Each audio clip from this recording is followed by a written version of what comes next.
An important phase of a murder trial is expected to end today in London, Ontario, the cross-examination of the main witness.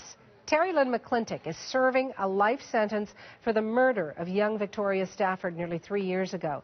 She's been testifying against her former boyfriend at the time, Michael Rafferty. He's pleaded not guilty to first-degree murder. Stephen D'Souza is live at the courthouse in London, Ontario. So what's happening right now, Stephen?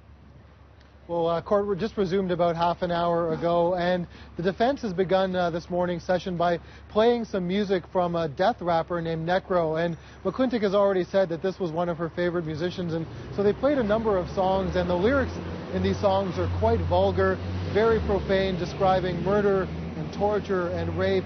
Some of the specific lyrics that the defense pointed out echoed some of the details of Tori Stafford's death, including talking of smashing of people's heads and disposing of their bodies with garbage bags. Now, after every song was played, the defense would ask McClintic if she was listening to this music when she approached Tori Stafford, and each time she said she was not listening to those songs, but the defense pointed out that this was her favorite music, and that looking at her Facebook profile from the day Tori Stafford went missing, 8 songs from Necro were in her top 10 favorite songs. So that's what's been going on this morning. Right now, as we speak, they're going through Terri-Lynne McClintic's notebook, where she wrote details of how she would lie to police if they ever questioned her after Tori Stafford's disappearance. And they're going over how much of it was decided to be written by McClintic and how much she says was told to her by Michael Rafferty. So an interesting morning already as we begin so far today. And Stephen, if you look over her, entire testimony, what are some of the key points that really stand out?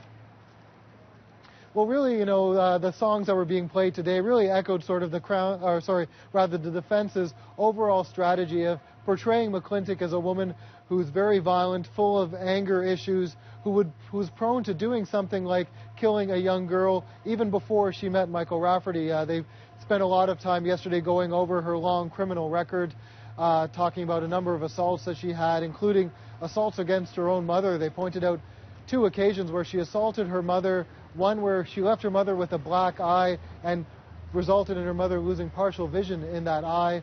They talked about how she was prone to lying as well. They played some videos of police interrogations where McClintic openly lied to police just in the days right after Tori Stafford's disappearance, saying she had nothing to do with it and telling police that they should look at Tori Stafford's mother as a possible suspect.